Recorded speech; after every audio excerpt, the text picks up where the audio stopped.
All right, welcome to the Speed League Fantasy Show. I'm Kelly Hansen. I'm here with Ryan Berkman, and it's January 1st today. All the dumb holidays are behind us: the Thanksgiving, the Christmas, the New Year's, and we're on to my favorite holiday of the year, which is Anaheim One Supercross. We're talking Supercross 2024 today. Yes, sir. Yes, sir. So we're about a week out. I just saw some weather reports. It looks like we actually might get a little rain, which makes things interesting. But that sometimes happens at Anaheim One. I remember seeing Barsha win a few years ago in a rain race. Um, Say so that five times fast. yeah. So we want to talk definitely some rankings for fantasy for this coming year. Before we do that, we just want to talk a little bit about Speed League Fantasy and sort of what it is. This is a game we've been playing for how long now? 6 years? Been probably 6 or 7 years, yeah, since we first came up with the idea. Tried to get the ball rolling of, getting like a fantasy motorsports thing together. We were looking all over, couldn't find it, so we decided to do it ourselves. Yeah, I mean, we were playing fantasy football together, which is fun. But we're big motorsports fans, and just wanted to do something that was a little like the format of fantasy football. And especially now, there's a few different fantasy supercross and other fantasy motorsports options that are out there, but nothing that really kind of does the same thing the way typical fantasy football format is, which can be really fun, sort of the league team based play. So we put it together and we were playing on a Google spreadsheet for a while before actually building the website for it. And now starting to get some traction behind the website and have some people play. And I think everybody really likes it. We definitely have fun playing the game.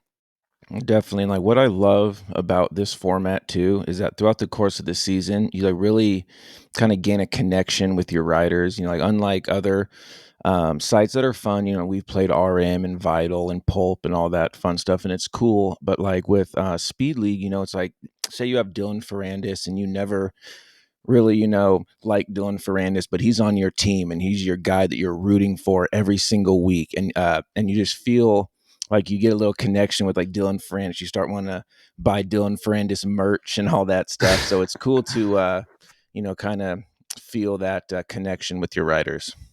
You got a lot of Dylan Ferrandis merch, right? Yes, I do. But yeah, you develop a relationship with your team, and I mean, you will grow to love or hate guys that you have on your team. I mean, Adam we've had Cianciarulo. Yes, correct. yikes, yeah, he's. I love Adam, but yeah, I mean, I think he'd be the first person to admit he's got some consistency and injury issues.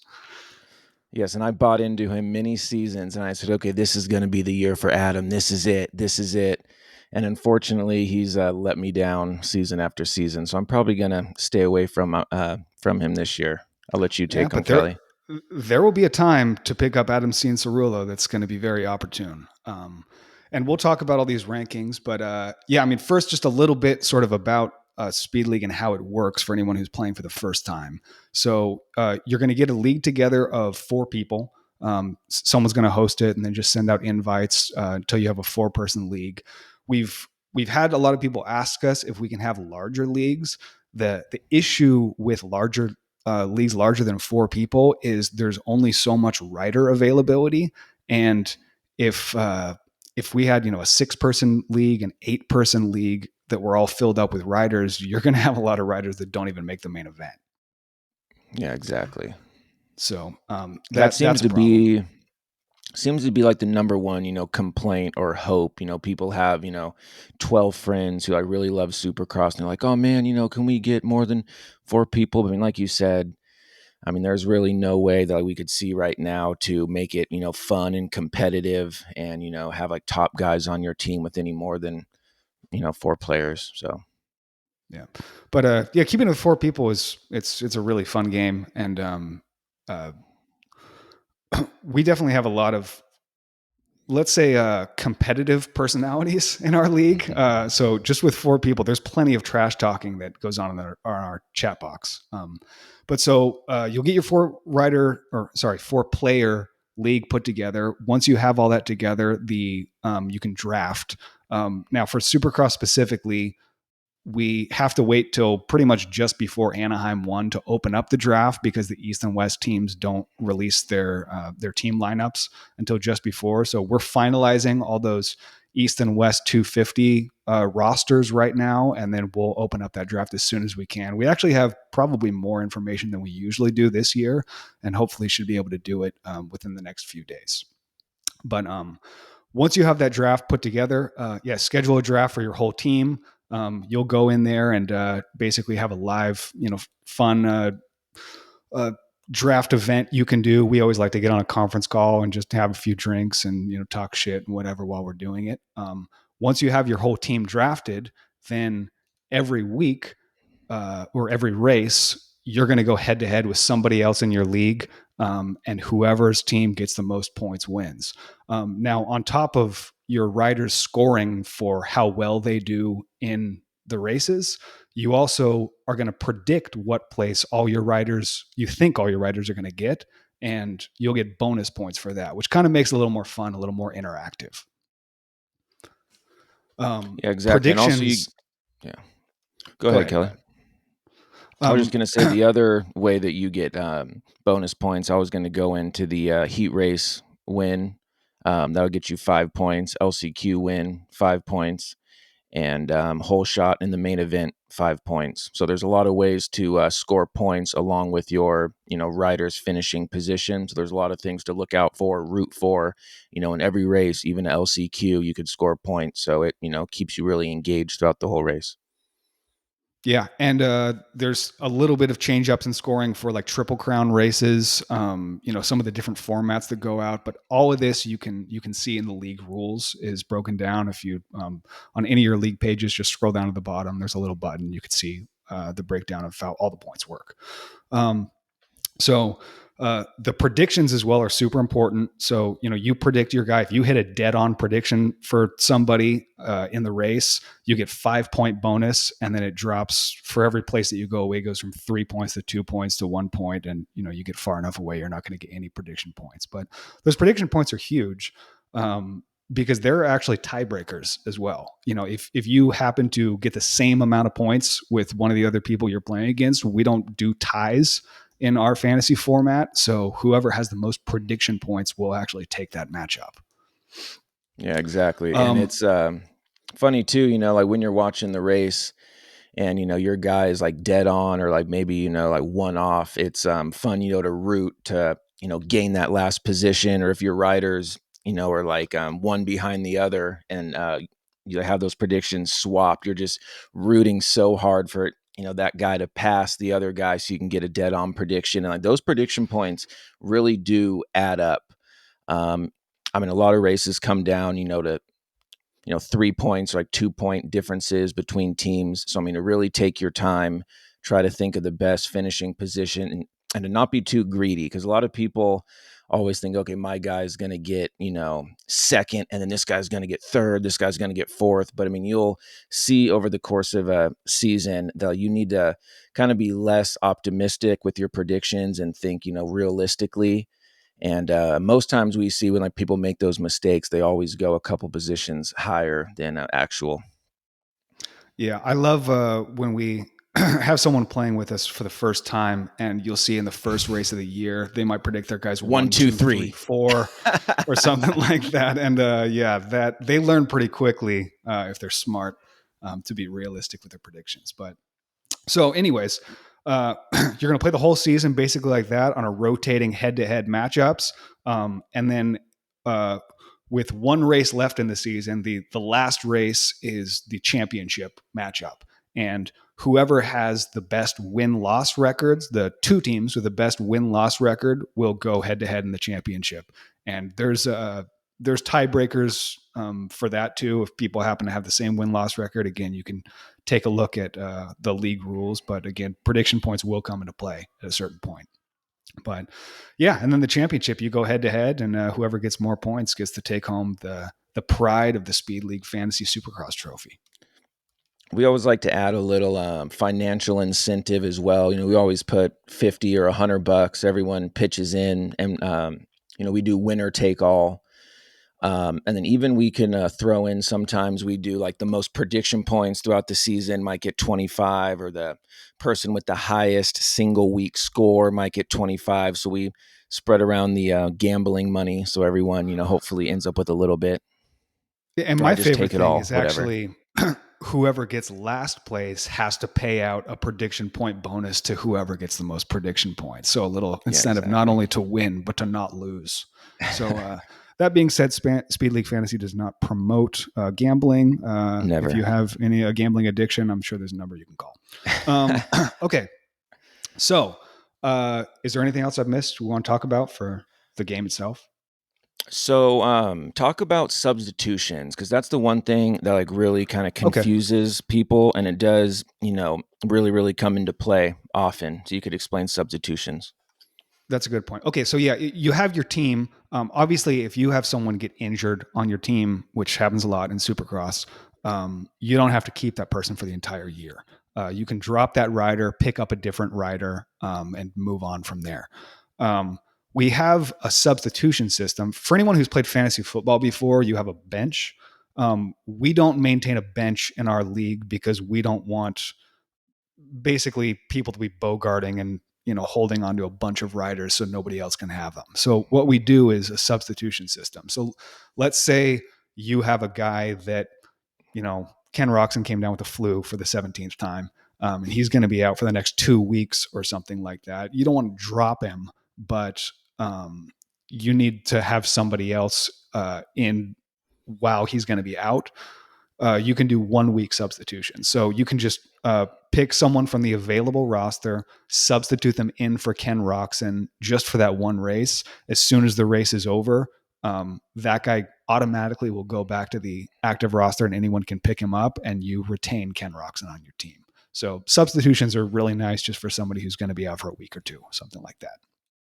And then on the site, when you go to the available roster and then say you want to add whoever, you could click on them and it'll give you the option. It says permanent replacement, which means that you actually drop the like rider on your team and then pick up that guy permanently, or it will say one race substitute, which is exactly what Kelly just talked about, where he goes onto your active roster, race is over, goes back onto the available roster page for someone to pick up next week, or to you to pick up next week, depending on the status of your riders.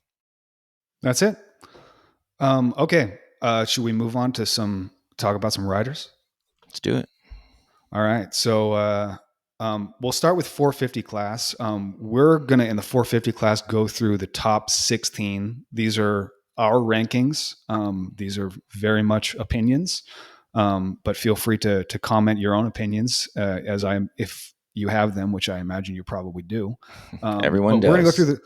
we're going to go through the top 16 because in a in our league, in a 4-player league, everyone's picking up 4 riders on their team. So basically, in the draft, you're going to a total of 16 riders are going to be picked up. So that's what we're going to go through. And starting at number 1, the rookie Jet Lawrence, and it might be a bold statement to rank a rookie as number 1, especially in Supercross, but I think he's backed it up at this point. Yes, he has. Like there has been a lot of dominant 250 riders that just ran away with the championship, and they move up to 450, and you think, oh my gosh, this guy has the world by the balls. He's gonna come out, and just show up, and then they don't. It's like seems like there's been a lot of disappointments like that, but I do think that Jet's different. I mean, his just dominance in the 250s and then 450 outdoor. It just seems like he has all the momentum to really, stick it to these guys. And like he like was going head to head with Sexton in the outdoors, and like coming out on top. So I think that putting Jet number 1 isn't a like, overreaction to his recent success. I do think that he's going to perform well and be take that number 1 spot.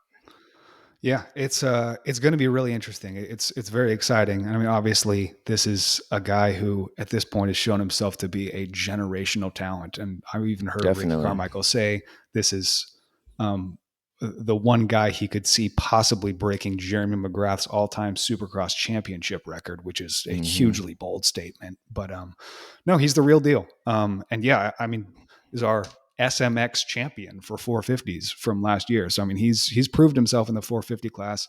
He hasn't gone up against the likes of Eli Tomac yet, but we'll come to him in a moment. So our number one ranked 450 rider is going to be Jet Lawrence, and number two is the reigning champion of Supercross, Chase Sexton.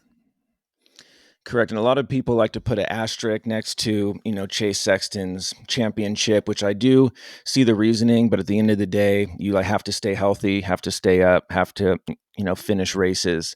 And I think that he, deserved that championship. And I think that he's definitely on the, upward climb of the mountain. He's like just getting better and better every year. He's a year older, which is good for a young guy like Sexton to fix those, mid-race mistakes and crashes and everything. He could kind of, reel it in a little bit and hopefully, start like winning races and, coming out on top. So he's also on the new team. He's Red Bull KTM Correct. now. There's some talk that maybe some of his crashing had to do with him being on the Honda and that bike specifically. That I don't buy that. it's a little questionable. But I mean, we'll see. He says he's feeling good on this Red Bull KTM, and obviously that's a bike that's got a lot of championship winning behind it. Yeah, we'll see what happens. It's going to be a really interesting season for Sexton, and I mean, one that with a move like this, if he can come in and then start winning races, win another championship, I mean, he'll really solidify himself as like I am the guy, rather than come in and it's a new bike and he's going to flounder around a little bit. It's a big year for Sexton. Definitely.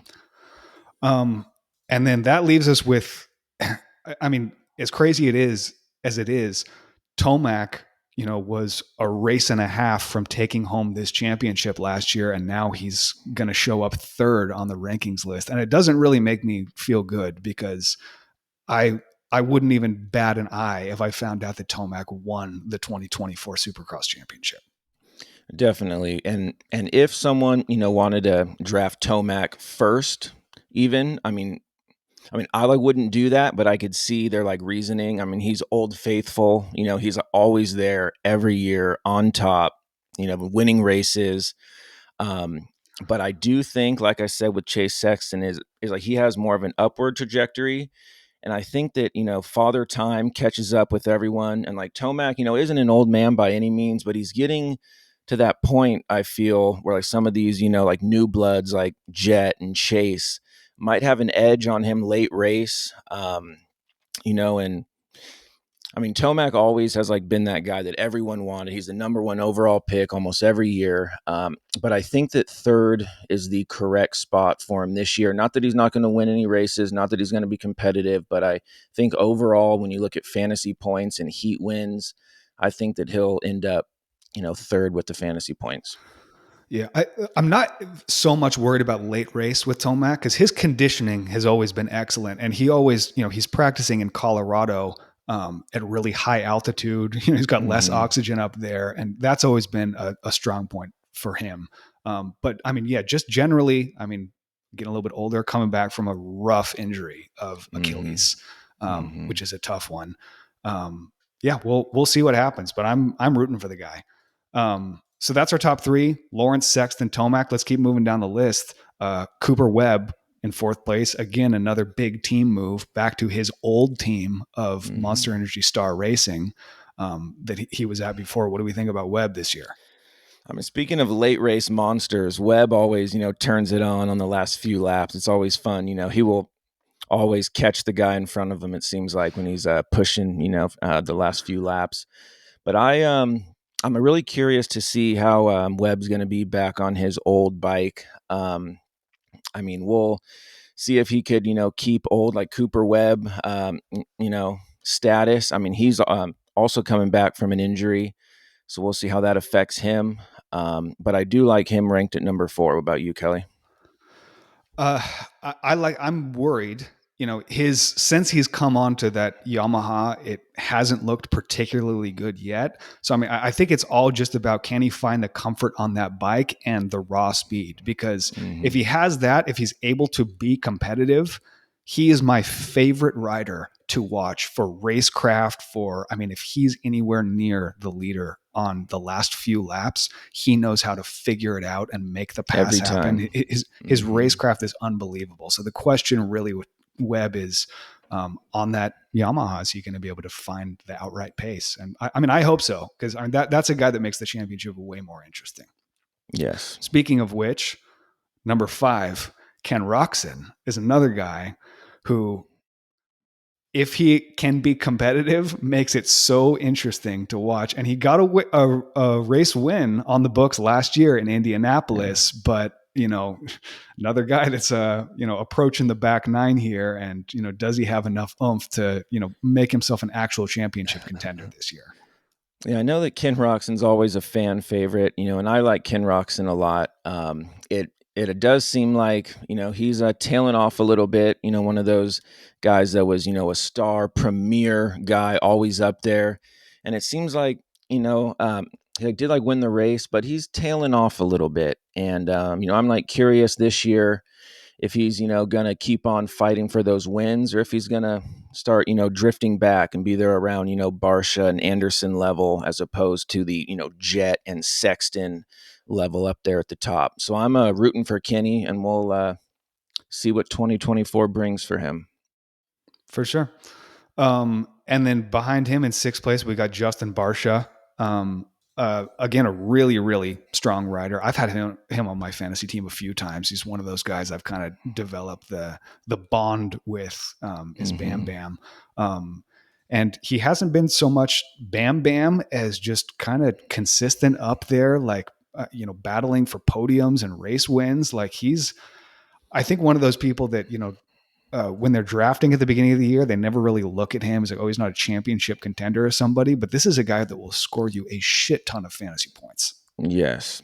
Yeah, exactly. And I know that he's, known for winning Anaheim 1, a few times. He's like come out and like won the first race. Last year, not so much. He got 11th, and it was a little bit of a struggle at the beginning of last year. They did have one podium in there, but then I don't know what changed or what clicked or what they figured out about that gas bike, but he ended the season strong and was always up there. And I remember you had Barsha last year, and every single time that I played you towards the end, he scored massive points. And I was like, man, he was your like, second round pick, and he's scoring first round, points. So Yeah, he's a fifth place definitely, in the championship for yeah, Barsha last year. Yeah, solid. yeah, Um, solid. Super solid. Uh, Another guy who we'll see if he can be solid this year is Jason Anderson in 7th. Finished 6th in the championship last year, so one behind Barsha. What do you think about Anderson this year? Well, Anderson kind of was the opposite of Barsha in the sense like he started off the season last year pretty well, with some solid finishes, and then towards the end, he started slipping a little bit, had a few crashes, and then didn't end up racing the last 2 races of the season. Um, so I mean, he isn't the most consistent rider. He'll do well, do not so good, do well, not so good. So he is definitely one of those guys that I am looking at, towards like the second round to get on my team if that value's there. But I just don't see the like consistency that I'm looking for in a like fantasy rider with him, because I mean, especially with like prediction points, like we talked about. I mean, it is like so important that if someone like Jed or Sexton, you could predict pretty much first or second every race, and then they're going to score you an additional 5 points every single time. And those really add up. And with Anderson, he's just kind of all over the place. I mean, he's a top guy, do not get me wrong, but just the consistency for me isn't there. Yeah. So I mean, as we get to these, 7th, 8th, ninth ranked guys, this is in the range where, I mean, if you're drafting, uh, you might start picking up some 250 riders instead of the Mm-hmm. 450 riders. So, I mean, 250 and 450 in our league score the same amount of points, but obviously 250 guys are only racing their respective coasts. So they're not there every week, which makes the 450 riders more valuable. But, if you've got a real lock 250 guy, this is about the point in the draft where you start considering, grabbing that number one 250 guy if nobody else has. So, Mm-hmm. good opportunistic strategy there. So, I mean, the 450 riders, I mean, I'll just shoot through a few that we've got, in this range right here. And there's so many good riders that any of these guys might end up being a, top 5 or 6 guy, or end up, in the 16th place at the end of the season, just depending on performance, Mm-hmm. injuries, or whatever. But ranked 8th, Hunter Lawrence.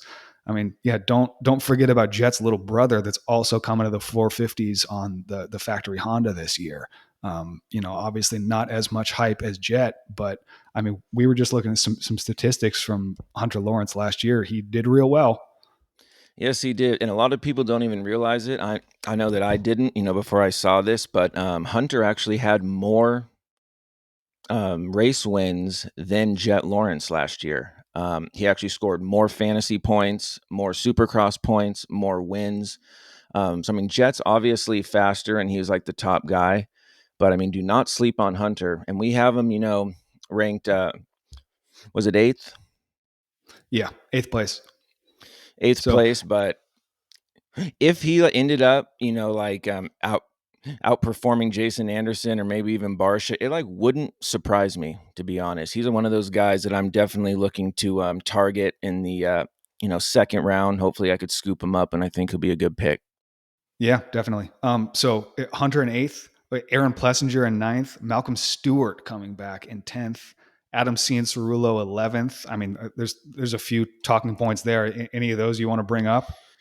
Yeah, I do just want to real quick, breeze over Plessinger. I love Aaron Plessinger. He's like one of my favorite riders. I love rooting for him. And Didn't he you and your wife run into him at Target in Corona? Yes, we did. Probably like a year ago, we were at Target, and my wife's a huge Supercross fan, and she actually knows all the wives and follows everyone on Instagram. And she looked and then saw a girl and said, "Oh my gosh, that is Aaron Plessinger's wife." And I'm like, "What?" It is, and she's like, "Oh my gosh, Aaron Plessinger's here somewhere." So we started walking. Not a creepily, but we were kind of looking around, and we actually saw him there. So it was kind of cool. I just said hi. I said, "Hey, thumbs up." I don't want to bother him too much, but yeah, we ran into him. So me and him are pretty much tight. We're buddies. um, Plessinger had one of the most notable moments of the season last year when he was gonna win his first ever 450 race, and with just a few minutes to go, goes down and just a sad little freak crash all by himself, and had a very emotional interview afterwards. I mean, that is a guy that for sure a fan favorite. Like everybody Definitely, loves the definitely. super tall, lanky dude with a mullet The hanging mullet out, with the cowboy hat. mullet with a cowboy hat, going out. And we'd love to see it happen. I believe his contract year for Red Bull KTM. So this might, be his last year riding with at least that team, and, having good opportunities to be out there on a good bike and win some races. So we're hoping for him. I'll talk about Malcolm Stewart a little bit because, um, he's just one of those insanely hyped people. He's so fast. There's a lot of talk right now about if he doesn't win Anaheim 1, then something's gone wrong, which is for sure bold. But he's getting older now as well. But I mean, this is a guy that, I mean, has been sort of expected to be one of the fastest guys and start winning races for a few years now. Definitely, and he does have the speed. I mean, he day to day is one of the fastest guys on the track. And actually, a little tidbit: last year, Chase Sexton got 15 fastest qualifier for the 450 class, and Malcolm Stewart was the only other person to get fastest qualifier. So obviously, he is fast, and if he could just keep it upright, stay healthy. I mean, I think he has a high probability of finishing better than 10th if he's healthy all season. I think he'll like probably be up there around, 6 or 7 if he could just keep it on two wheels. Yeah, and that's the problem. I mean, if we were ranking, who we think is going to finish in what place in Anaheim 1, I would probably put Malcolm Stewart way higher up this list. It's Mhm. just the problem is if you go back to his previous seasons, the injuries and everything have made it a little bit harder to, pick him up and count on him as a season long fantasy guy. So, but Exactly. here's hoping it's going to happen. Adam Cianciarulo. After that, I you've don't want to obviously talk made about your it. you've made your opinions clear.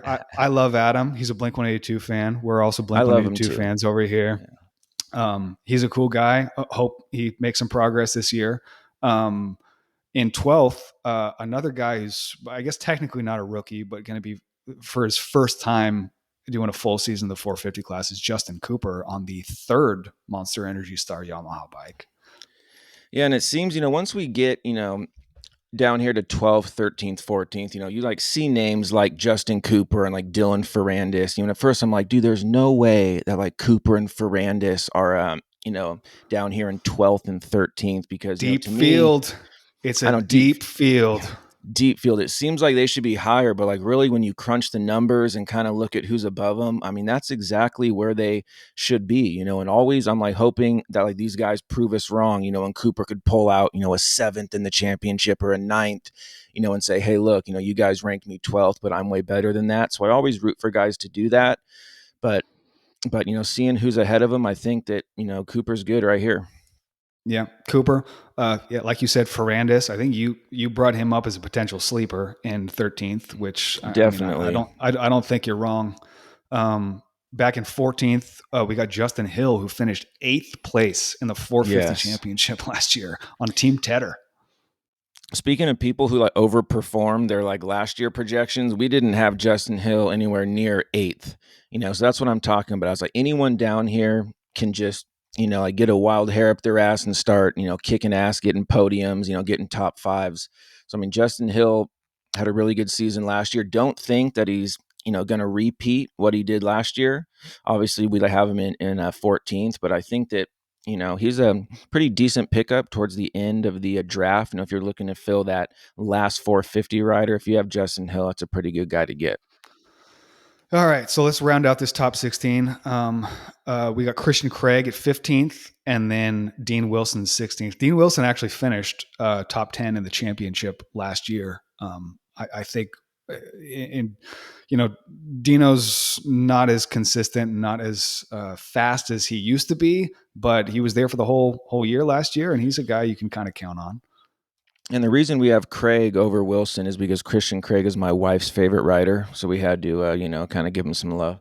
No, but really, Christian Craig last year, he finished behind Dean Wilson in the like ultimate points, but he had a better finishing position throughout the season before he got hurt. So again, if he could keep it on two wheels, we think that he is faster than Dean Wilson, just straight up.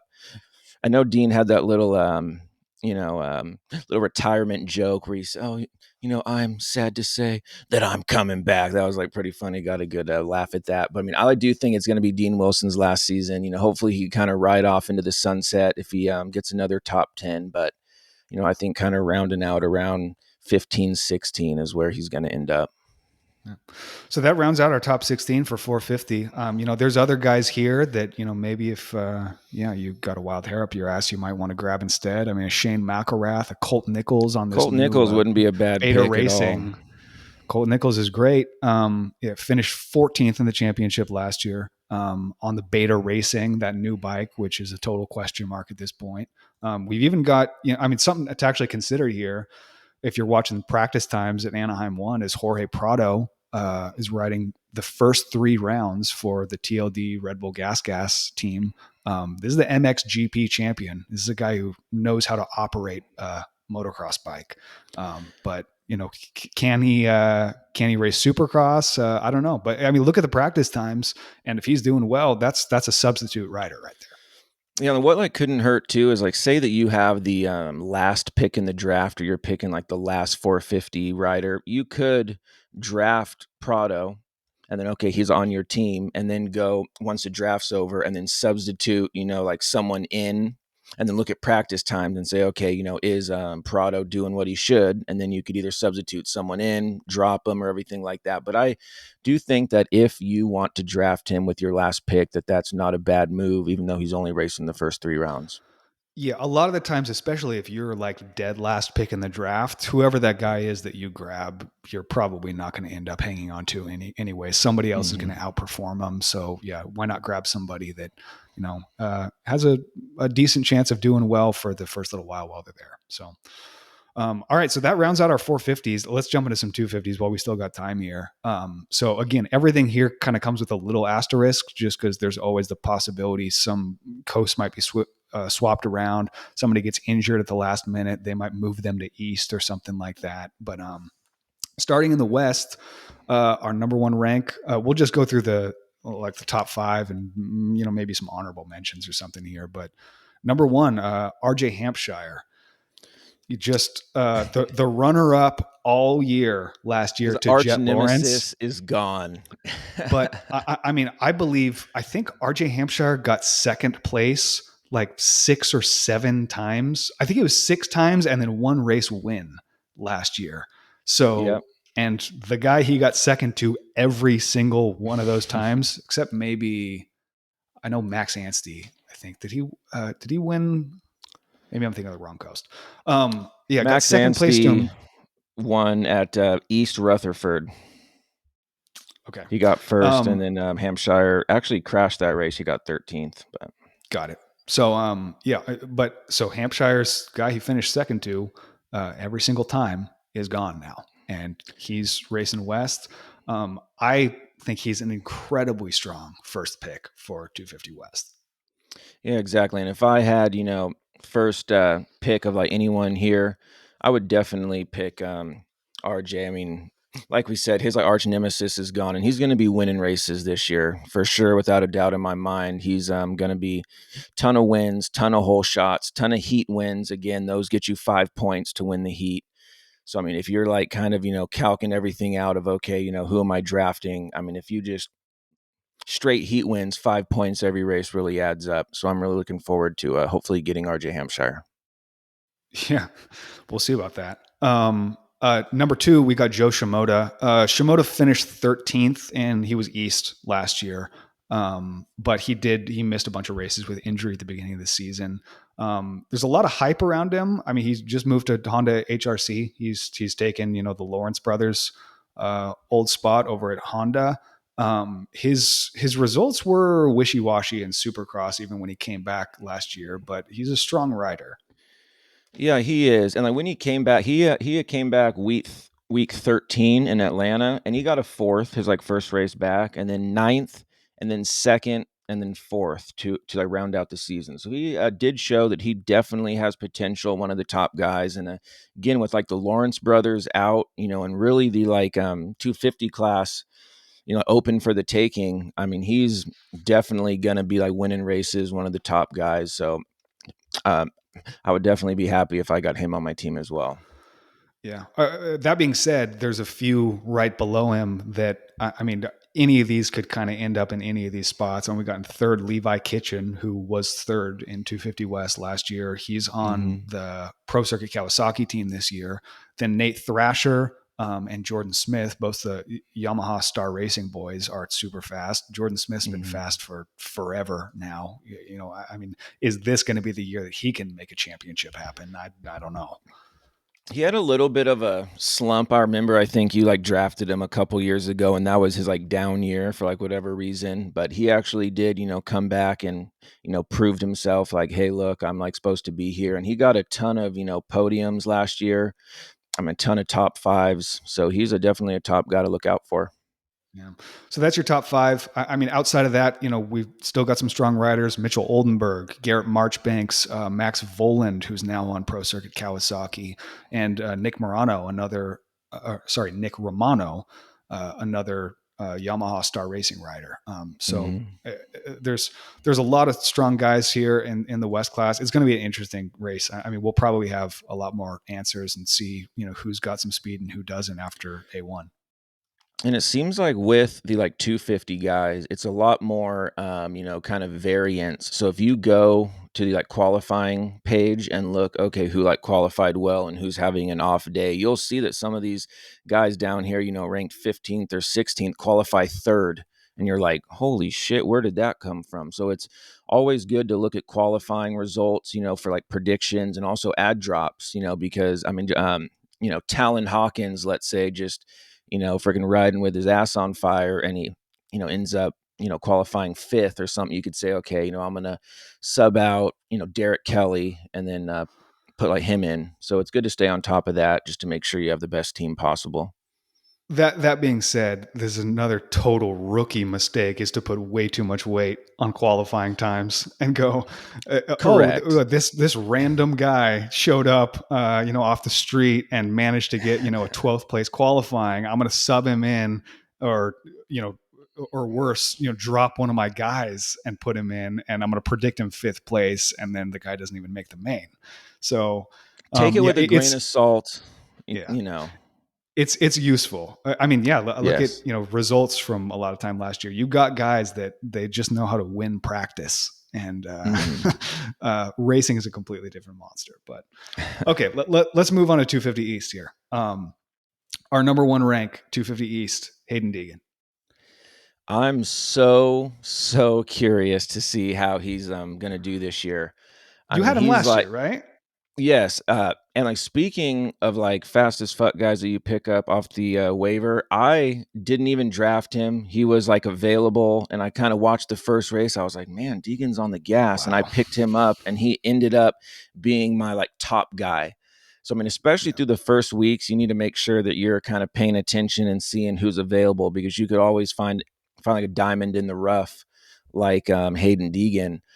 Um, so I mean, he's super young. He's fast and young, and coincidentally, like the guy right behind him that we'll get to, Max Anstey, he's a little more of a veteran, a little older, a little more calm, cool, collected, and everyone's saying that he looks fast as hell. So I'm curious how this matchup between old school and new schools going to end up with Deegan and Anstey. So that's going to be Yeah, super I think exciting. Deegan's got the speed. Yeah, well, we'll see if he can deliver it season long this year. But yeah, I mean, the fact that he wasn't even drafted last year and you Hmm. picked him up is pretty shocking. And that Hmm. honestly makes the difference. A lot of these seasons, I think I've found is whoever is really playing the game and keeping an eye on who's doing well in the first few weeks and grabbing some opportunistic pickups ends up paying dividends hugely in the long haul for later on in the season. Fantasy is always going to come down to like part luck. I mean, that's just the name of the game. But it always seems like either me or Kelly are the ones in the championship because we play the game and we're on actively following Racer X, following Speed League Instagram, and just staying on top of news and like what's going on and like who's fast, who's slow. So it's almost like poker where it's luck, but there's a reason why freaking Daniel Negreanu and Phil Ivey, win all these tournaments because there's definitely a skill aspect to it. And if you really, kind of pay attention, you could get that edge against your opponents. That's right. So Hayden Deegan, Max Anstey, in third place Seth Hamaker, who didn't even race Supercross last year, but he's a fast as hell guy. Yeah. On the pro circuit, Kawasaki, and right behind him in fourth rank is Austin Forkner, a guy we know is incredibly fast, but didn't make it through the first straightaway in Supercross season last year. Super unfortunate. And like this coast right here in East, has I'm like really curious to see how it's going to turn out because like Forkner, I mean, he's fast, always been fast, got a little unlucky, with some crashes, but I mean, Deegan and like Forkner battles, I like know that that's going to happen. And I'm just really excited to see it. And like Forkner really easily, I shit you not, could end up winning the like East Coast and like be like number one overall. There's a way that I could see that happening. Is it Yeah. likely? Probably not, but he has the speed. I mean, it's wild because I mean, he was the guy who's expected to win the 250 championship for like 5 years in a row, and it just hasn't panned Mm-hmm. out. You know, Mm-hmm. basically just through injuries. But he's super fast. I mean, he's married to a Monster Energy girl, so he must be fast, right? Exactly. Um, in fifth, actually, it's probably the highest this guy's ever been ranked, is Enzo Lopes, who's now signed to a factory deal with Monster Energy Yamaha Star Racing after being on my team and getting like fourth or fifth place every single race on some, satellite alternate team for the last 5 years, it feels like. This was Kelly's claim to fame. I'm sure that you like either drafted him, close to your like last 250 guy, like a few years ago, or maybe even picked him up off the waiver and he always performed for you and you always target him and he always performs above projected. So now we actually have him ranked fifth. So I'm curious now that everyone knows, okay, this guy's fast and he signs a factory deal. We have him ranked fifth for fantasy. If he could actually now perform, and kind of do as well as everyone thinks that he's supposed to. I mean, that is supposedly the best bike in the 250s, too. So, look, Enzo's my dude. Enzo, you're listening.